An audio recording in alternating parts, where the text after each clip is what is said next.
Malvineros y malvineras, ¿cómo andan? Bueno, en esta ocasión tengo el enorme agrado de presentarles a Laura Panizo, doctora en antropología por la Universidad de Buenos Aires, investigadora independiente del CONICET, INSIUSA CONICET, también en Mendoza. Laura, muchas gracias por tu tiempo. Hola, ¿qué tal? No, gracias a vos por esto, por el espacio para visibilizar. Bueno, no, por favor. Bueno, comienzo, ¿no? La idea es hablar un poco de tus investigaciones. Hablas bastante de los soldados, principalmente de sus muertes y de cómo nosotros como sociedad y entre otros colectivos hemos examinado, interpretado todo eso, ¿no? Entonces, comienzo por Sí. preguntarte justamente eso. ¿Cómo se fueron interpretando estos decesos, estas muertes, ¿no? Utilizás como un concepto que es el marco simbólico de interpretación. ¿Qué beta viste allí en definitiva y por qué te fuiste interesando por esta investigación? ¿Qué vacío viste allí con esto? Sí. Bueno, en realidad mi investigación sobre el tema de la problemática fundamentalmente de la muerte en el marco de la Guerra de Malvinas, parte de, se lleva adelante a través de un trabajo de campo donde participan excombatientes, veteranos y familiares, y mi interpretaciones sobre esto y sobre esto que vos me preguntabas, tienen que ver con las experiencias de los sujetos sociales implicados en la guerra, no de la sociedad en general, es decir, cómo los excombatientes, ciertos excombatientes o ciertos grupos de excombatientes o ciertos grupos de familiares de caídos dan sentido a la muerte. En este sentido, sí hago mención al concepto de marco simbólico de interpretación, para hablar más allá de la memoria, es decir, ¿no? Para entender a marcos que no solo involucran formas de recordar, sino que en estos marcos de interpretación los símbolos juegan un rol fundamental, ¿no? Como agentes también, como provocadores de emociones, etcétera. Entonces, por eso la idea del marco simbólico de interpretación, que son como las formas en que ciertos grupos, luego en la posguerra, ¿no? Ciertos grupos de combatientes, de familiares, etcétera, dan sentido al pasado, dan sentido a las muertes en el marco de la dictadura, ¿no? Donde ocurrieron otras muertes violentas, este, sobre todo en el marco del terrorismo de Estado. Ujú. Cuando Bueno, hablamos eso, Sí, sí, dale, sí. continúa, Sí, continúa. no, decime, decime. No, digo, ahí mencionabas esto del trabajo de campo con determinados grupos de excombatientes. ¿En qué consiste un poco en ese trabajo de campo para quienes no estamos tan inmersos en esa dinámica? ¿Tuviste que ir a las islas, fuiste Sí. o cómo se da? No, porque son los excombatientes están acá en Argentina. O sea, son excombatientes y familiares de caídos argentinos que viven perdón, acá dije, me expresé muy mal, en la Argentina continental. O sea, Ujú. viven en la Argentina continental, no en las islas, que también es territorio argentino, sino en la Argentina continental. Eh, y el trabajo de campo, bueno, por ahí no lo mencioné al principio, no lo mencionamos mucho, yo soy antropóloga. Y bueno, el abordaje es con una mirada antropológica desde la etnografía. La mirada antropológica siempre implica el conocimiento del otro, de la otra edad, o de otras formas de experiencia, de grupos determinados que tienen sus prácticas, sus formas identitarias, desde la perspectiva de los sujetos sociales, ¿no? Desde la antropología, lo que nosotros es tratar de entender esas experiencias distintas a nosotros desde la perspectiva de ellos, desde la perspectiva de los actores sociales. Y para eso la etnografía es como el método a través del cual uno aborda esa realidad. Y la etnografía tiene que ver con eso, con una forma muy metodológica y con herramientas para recolectar, si se quiere, de alguna manera, o para este, recolectar los datos empíricos para hacer las interpretaciones, ¿no? Y bueno, el trabajo de campo, que es parte de la etnografía, que es una herramienta de la etnografía, tiene que ver con justamente una metodología que implica estar en el lugar donde suceden las cosas, ¿no? Donde suceden las prácticas, donde se movilizan los actores sociales. Esto es, ya sea en este caso familiares, excombatientes, en sus lugares donde se reúnen, donde se hacen las manifestaciones, donde hacen prácticas de recuerdo, de memoria, ¿no? En diferentes espacios en donde interactúan. Y también el trabajo de campo implica, con esta mirada antropológica y etnográfica, la realización de entrevistas, que se llaman entrevistas antropológicas, porque no son como las entrevistas que uno habitualmente conoce, que son entrevistas, no sé, periodísticas, ¿no? Donde hay Ujú. una verticalidad o ciertas preguntas estructuradas, sino que son entrevistas que se dan en el marco de conversaciones donde implican cierta horizontalidad entre el que pregunta y entre el que contesta, porque lo que se busca que sea más una conversación en un marco de una confianza que se establece a partir del trabajo de campo con los sujetos sociales. Entonces, esta es la forma, digamos, de la cual nosotros, bueno, obtenemos los datos para poder hacer las interpretaciones, ¿no? Desde la perspectiva siempre de los sujetos sociales, a partir de esto, del trabajo de campo y las entrevistas etnográficas. Ujú. No sé si Sí, quedó claro. sí, sí, sí. Yo ahí te preguntaba también, digamos, ¿por qué te pareció un tema importante para abordar o para investigar, como en el sentido de si viste algún vacío o por qué empezó a cobrar relevancia tal vez este tema de Sí. la muerte de los soldados de la Guerra de Malvinas? El tema, sí, Sí, el sí. vacío fue mío, o sea, vamos a hacer una Ujú, mea culpa. Yo venía trabajando en la licenciatura, porque yo hice el doctorado, empecé en esta investigación sobre Malvinas mi doctorado, con mi investigación doctoral, y yo venía trabajando el tema de la muerte violenta y lo que yo llamo las muertes extraordinarias en el marco de la dictadura con los desaparecidos, ¿no? Focalizando sobre la ausencia del cuerpo, las dificultades, en el marco de la obstaculización de los rituales socialmente establecidos y bueno, todo lo relativo a la muerte con el tema de la desaparición. Y eso fue para mi tesis de licenciatura. Donde, bueno, ahí obtuve algunos avances y, y hallazgos. ujú, Y después cuando tenía que pensar una investigación para hacer el doctorado y también en el marco de las becas del CONICET, y tenía que pensar un proyecto, por casualidad, yo trabajaba en la Universidad de San Martín en ese momento, hablando con Tristan Bauer, que fue el productor de la película Iluminados por el Fuego. Él me cuenta sobre el cementerio. Yo tenía muy poco conocimiento sobre lo que era la guerra en sí, sobre el cementerio de Darwin. Eh, mm, la verdad que había un vacío en mi experiencia, en las preguntas que yo me hacía sobre el pasado reciente, en lo que yo sabía sobre el pasado reciente ujú, relativo a la guerra de Malvinas. Y ahí me empiezo a hacer preguntas que tenían que ver con esto de si ellos habían tenido, si los familiares de los caídos habían tenido experiencias similares a los familiares de los desaparecidos, teniendo en cuenta esto, ¿no? La ausencia del cuerpo, ya sea por lejanía, porque no estaban identificados, porque habían caído en el mar, por los pilotos aviadores, bueno, no, si había como ciertas experiencias similares en ambos casos, y bueno, ahí es que me propuse hacer como un trabajo comparativo con dos comisiones, digamos, como el organismo de familiares de detenidos desaparecidos por razones políticas de Capital Federal y la Comisión de Familiares de Caídos en la Guerra de Malvinas. Y en el marco de la investigación, con los primeros que yo me contacté, y sobre todo por la Universidad de San Martín, por Tristan Bauer, son los excombatientes de La Plata, mm. que bueno, que empiezan a ser interlocutores de manera muy asidua con familiares y con todo lo que tiene que ver con la guerra. Mm. Bien, empieza a ver Ahí entonces. surge mi Bien, interés. bien, bien, bien, bien. Y por ahí yendo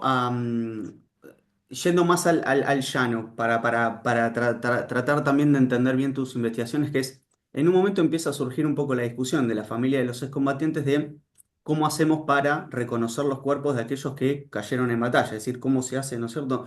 Se excavan y se Sí, tratan de reconocer los cuerpos, no se excava, digamos, ¿cuáles empiezan a ser tal vez sí. esas primeras discusiones o diferencias, ¿no es cierto?, entre qué hacer con esos cuerpos, ¿no? Yendo por ahí a ese tema. Puede ser que surjan ahí algunas cuestiones.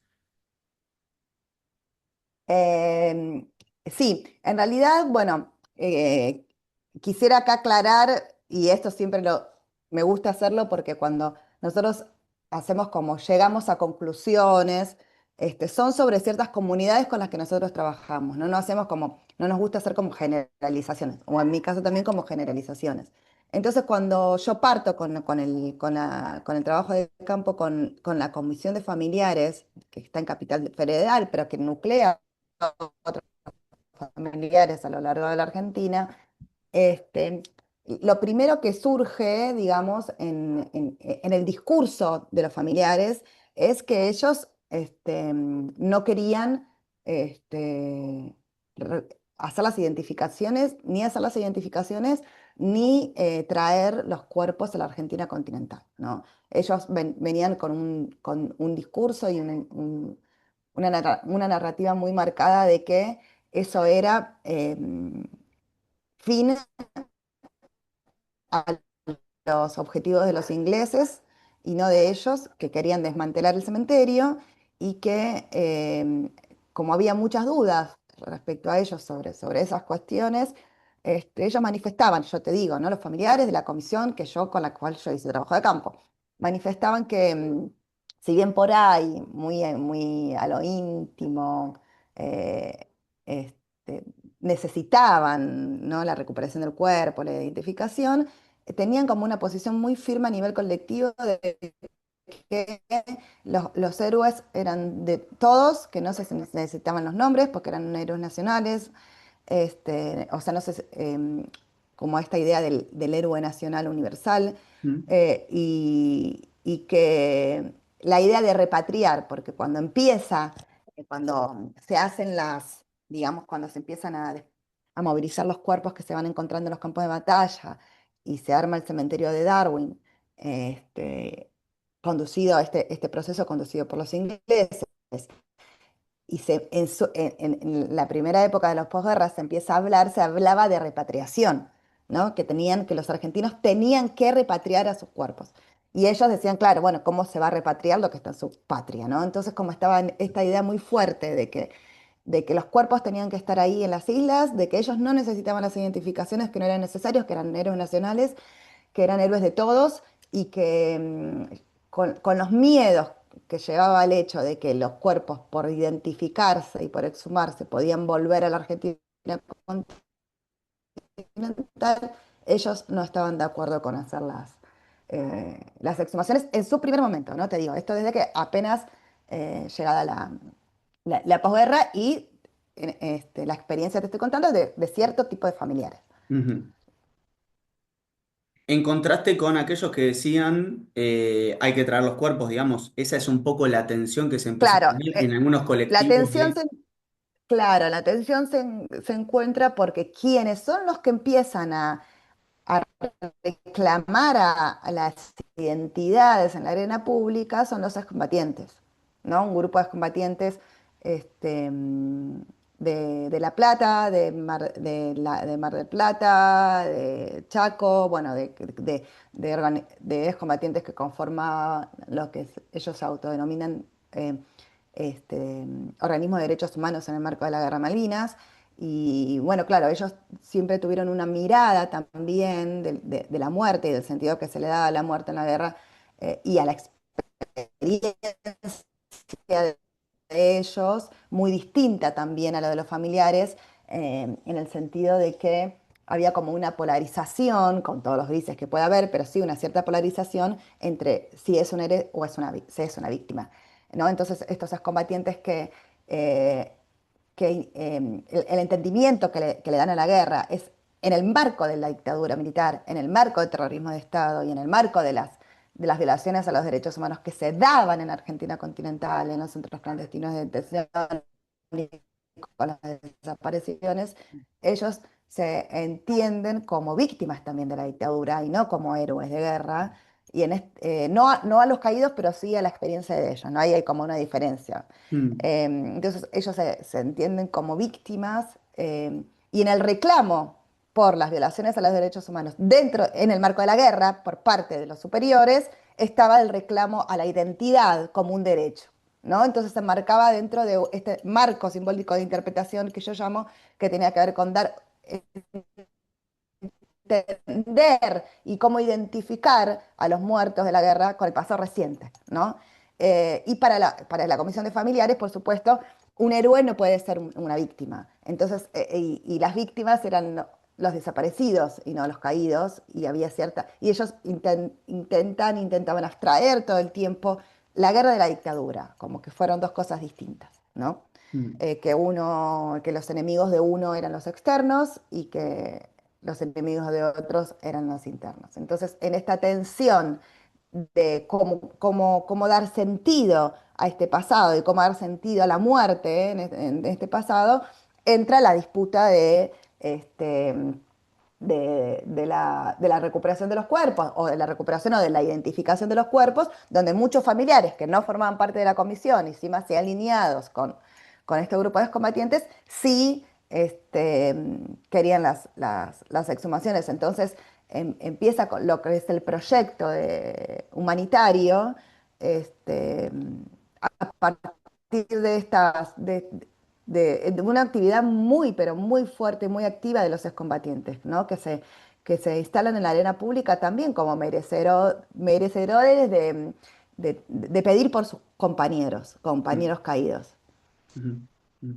Ahí en efecto surgen, digamos, dos diferencias muy grandes, ¿no? Esta cuestión de, bueno, qué hacer con los cuerpos, de si se examinan allá en las islas o acá en el continente, y por el otro lado esta mirada política de colectivos de excombatientes que lo que dicen es, la guerra estuvo enmarcada dentro del terrorismo de Estado, no se puede desprender de acá, con esa mirada un poco más heroicizante del el soldado nacional, ¿no es cierto? Que fue generando como tensiones o genera eventualmente tensiones. Y lo que te pregunto ahí es si pensás que esos debates, un poco lo que decías recién, de esta entidad que fueron cobrando los excombatientes, si se irradia hacia la sociedad, si de alguna manera también hay un debate social en torno a lo mismo, si pudiste hacer un examen de eso o cómo lo evaluás, si se quiere. Em, bueno, o sea, una vez más, a mí no me gusta opinar, ¿no? Mm, A mí me gusta, si digo o hago este, premisas, ¿no? sobre cuestiones que tienen que ver con la guerra, son en base a las investigaciones que yo hice y no me gusta como hacer interpretaciones que son más en el marco de una opinión que de resultado de investigaciones. Pero sí te puedo decir que sí los organismos de derechos humanos se sumaron al pedido de los combatientes de la identidad de lo que ellos llamaron los CNN de Malvinas, ¿no? Y a este pedido de la identidad de los caídos, por ujú, ejemplo. mm.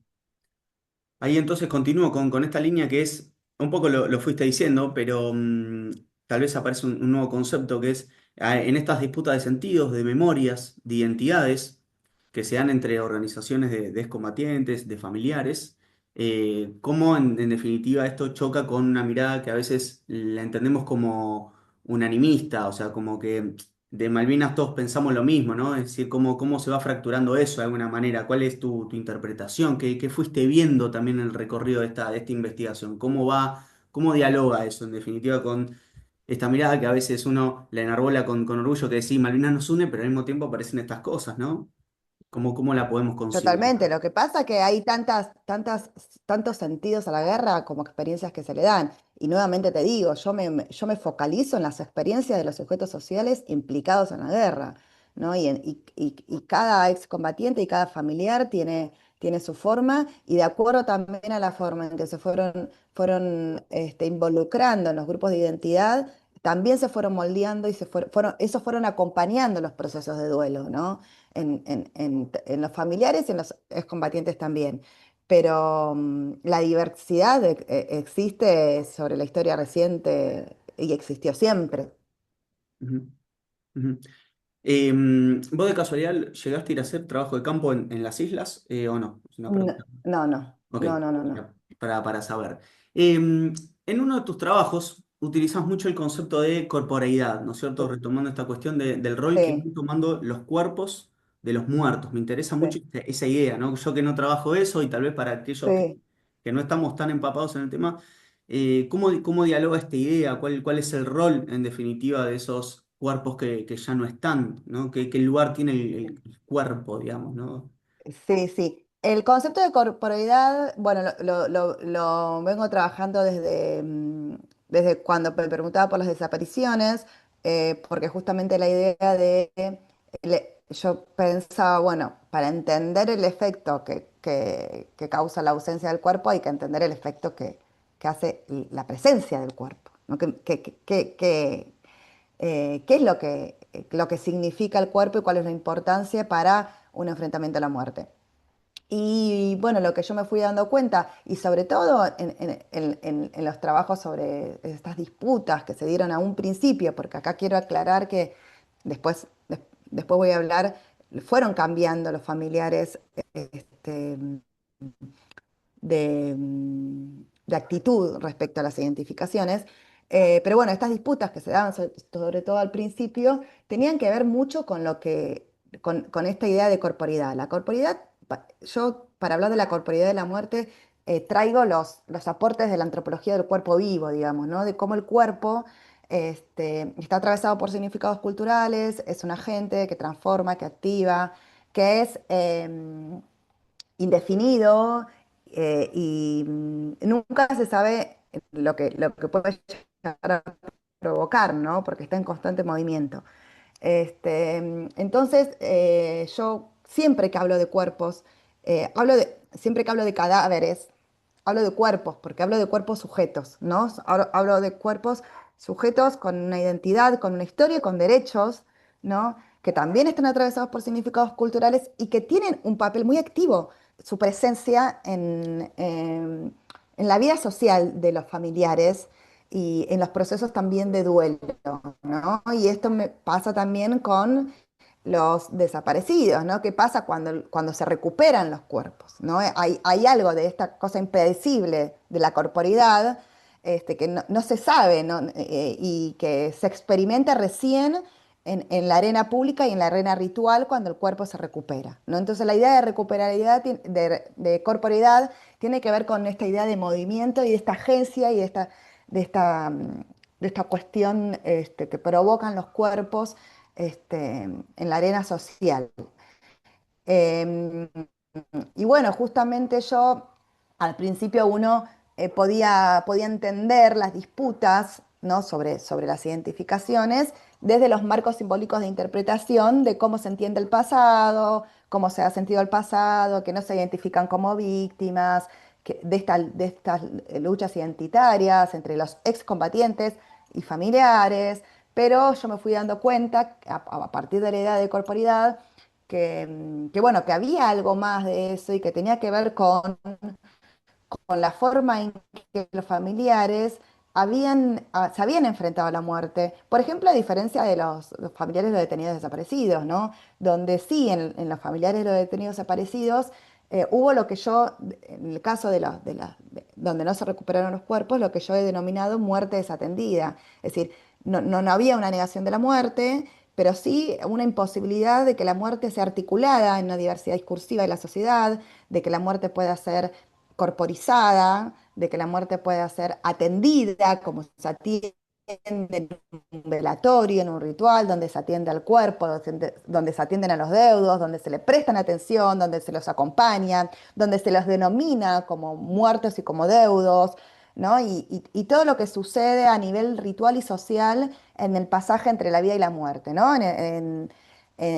Bueno, entonces, en el caso de los desaparecidos con ausencia del cuerpo, bueno, había toda una tensión muy importante alrededor de la figura de la desaparición, que no es la figura de la muerte y que tiene una categoría bien legal, digamos.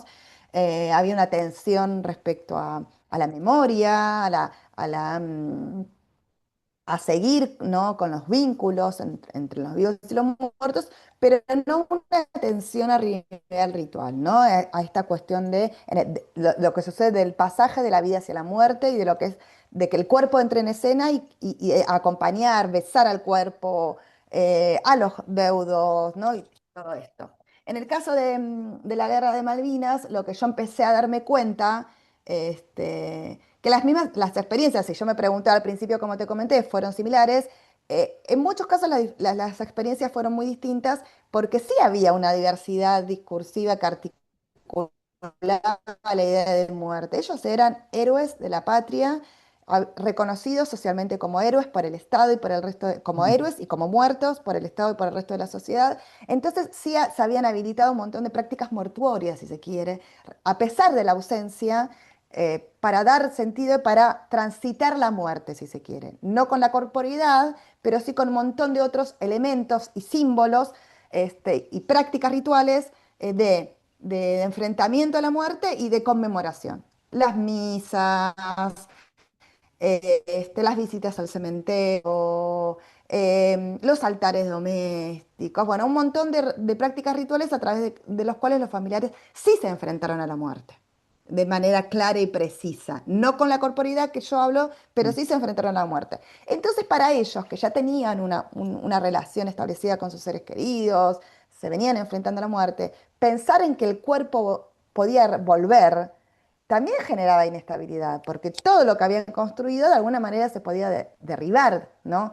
Como los altares domésticos, un montón de cuestiones. ¿Por qué? Porque el cuerpo es impredecible, por esta cuestión de lo que es la corporidad. No se sabía que para ellos los miedos respecto a las identificaciones, o sea, no tenía solo que ver con cómo yo interpreto y doy sentido al pasado reciente y que no los quiero ubicar a los caídos a la par de los desaparecidos, sino que tenía que ver con, bueno, miedo respecto a qué se iban a encontrar con verdades, ¿no? Que no tenían, que eran como murieron, se iban a encontrar con si estaban o no estaban los cuerpos ahí en el cementerio, cómo estaban, si estaban enteros o estaban en pedazos, ¿no? Se iban a encontrar muchos familiares, lo que hicieron es, cuando había nombres, antes de las identificaciones. Y cuando viajaban a las islas y no encontraban los nombres y encontraban las cruces con los NN, Mm. elegían una cruz.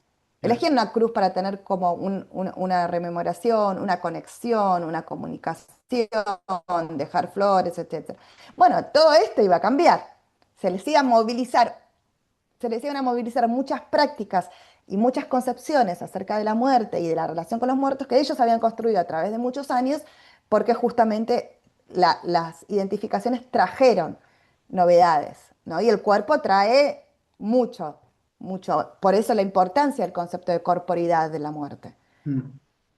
Claro, y en ese sentido, como se fueron identificando los cuerpos, la recepción terminó siendo positiva, optimista. Muy positiva porque también ellos tenían, circulaban muchos mitos sobre cómo se iba a hacer el trabajo, mucha desconfianza, a pesar de que iba a estar de la mano del equipo de antropología forense, Mm. súper prestigiosos.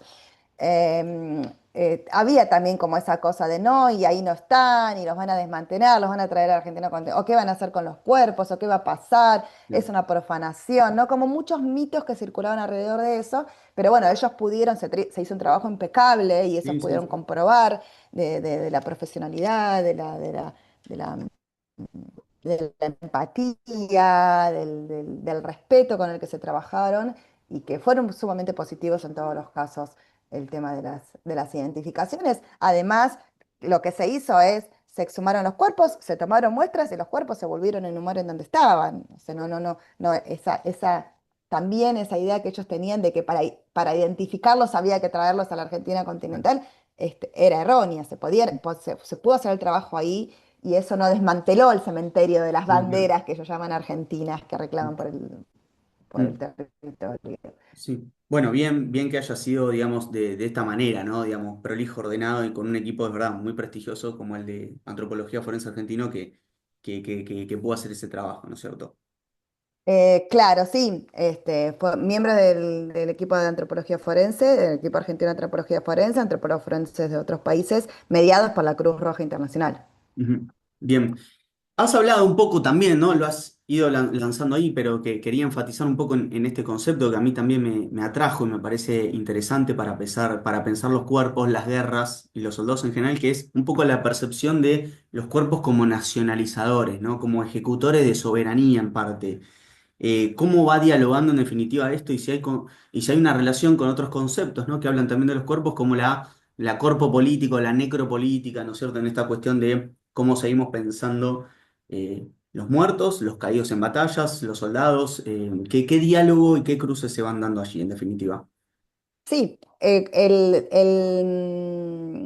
esta cuestión de los muertos como banderas argentinas es una cuestión del campo y son categorías nativas, ¿no? No son, digamos, no son categorías que yo utilice, ¿no? Sino son categorías nativas, es decir, cómo los familiares dieron sentido al cementerio y a la muerte en una guerra perdida, ¿no? Entonces, claro, cuando se hace el cementerio, se arma el cementerio, administrado por los ingleses, este, lo único argentino que quedó en las islas fueron los cuerpos de los caídos, ¿no? Entonces, por eso esta idea, y también la idea de los cuerpos de los caídos y de la sangre derramada, que de alguna manera se hizo como metonimia de la tierra, ¿no? Porque los familiares cuando viajaban traían esa turba y lo guardaban como si fueran parte también, ¿no? De ellos. Em, y entonces, claro, la idea de los cuerpos tiene que ver con esta idea de que, y la idea de la interpretación del héroe, ¿no? Donde el héroe sufrió para los familiares un proceso de sacralización, ¿no? Mm, Los héroes se convirtieron de alguna manera a través de las prácticas y de los sentidos en héroes santos, en héroes sagrados que ejercían este poder de soberanía, pero además que, que daban, hacían cosas, ¿no? Y hacen cosas, ¿no? Hay una relación de reciprocidad y también a través de los altares domésticos, en donde los familiares cuidan a los caídos y a los muertos a través de prácticas, oraciones, etcétera, pero ellos los muertos cuidan a los familiares, ¿no? Los muertos cuidan a los familiares y los muertos cuidan a las islas, ¿no? Son, en este sentido, son banderas argentinas que siguen reclamando por el territorio. ujú, ujú. Bien, ya para ir cerrando, te voy haciendo un poco las últimas dos, un poco también en relación a esto, ¿no? La relación entre familias, cuerpos y cuestiones ahora culturales, que es, hablas bastante de la relación entre muchos de los familiares con la religión católica y el lugar que tuvo la Virgen de Luján, ¿no? Cómo se va produciendo también esta conversación, por qué hay una identificación con ello, ¿no es cierto? ¿Qué interpretaciones podés o pudiste sacar a partir de tus trabajos de campo con esto que fuiste observando, ¿no? De alguna manera. Bueno, los familiares y sobre todo la comisión recupera la Virgen de Luján, que es patrona de los argentinos, que tiene su historia, su simbología eh, desde hace muchísimos años. La recuperan esta imagen para entender y acompañar el proceso de relación con los muertos y con esta idea de también de- de hacer soberanía en las islas, de hacer soberanía en las islas. Entonces, la Virgen de Luján empieza a ser como muy importante en todas las prácticas de los familiares.